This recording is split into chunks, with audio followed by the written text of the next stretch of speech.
So how do we make it happen at scale?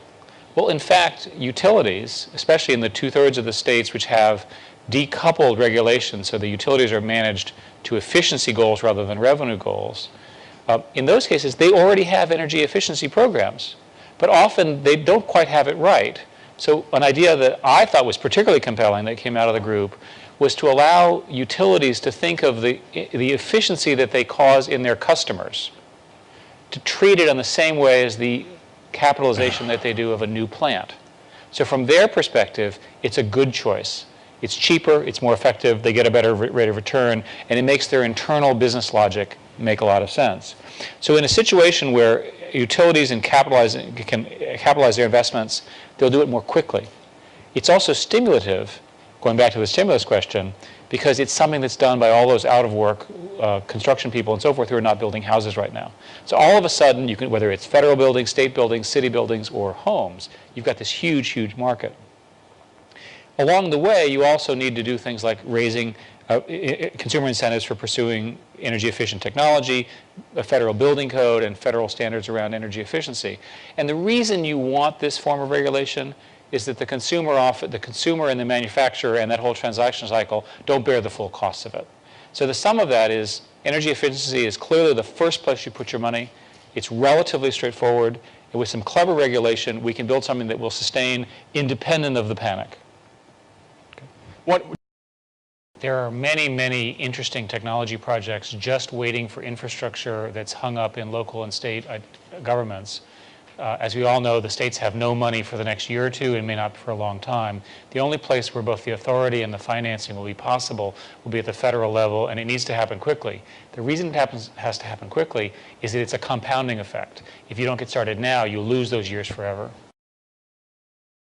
What's interesting is the utilities are actually ready and prepared to build this infrastructure, but they can't do it in a timely fashion. They either can't get the financing or, more importantly, they can't get the legal facility.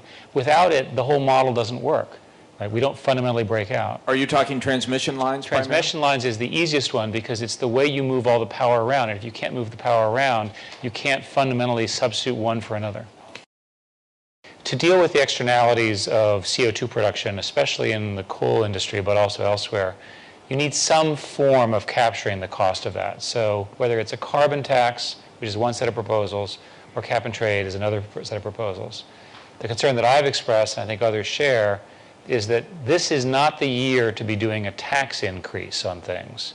So the first question is a political reality? Is it likely to be possible to get cap and trade? And the senator would be the best authority on this in a context of difficult economics. And then the second one is, will such a system actually be workable given the armies of lobbyists and structures and the uncertainty of how to get it started? That is literally, how do you create the asset market that creates the market to start with? What rights do you start with? Paul, for example, argued, if you've already done a great job, why would you be penalized in the provisioning to enter the market against someone who's done a terrible job? You should have an advantage, not a disadvantage. Right. So what do you think we should be doing with this?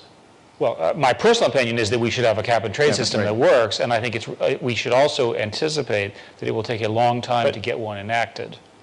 Alan, why don't we try a couple of things that are a little more challenging? Rebuild America's energy infrastructure for the 21st century. Invest in energy efficiency technology to create export-oriented jobs.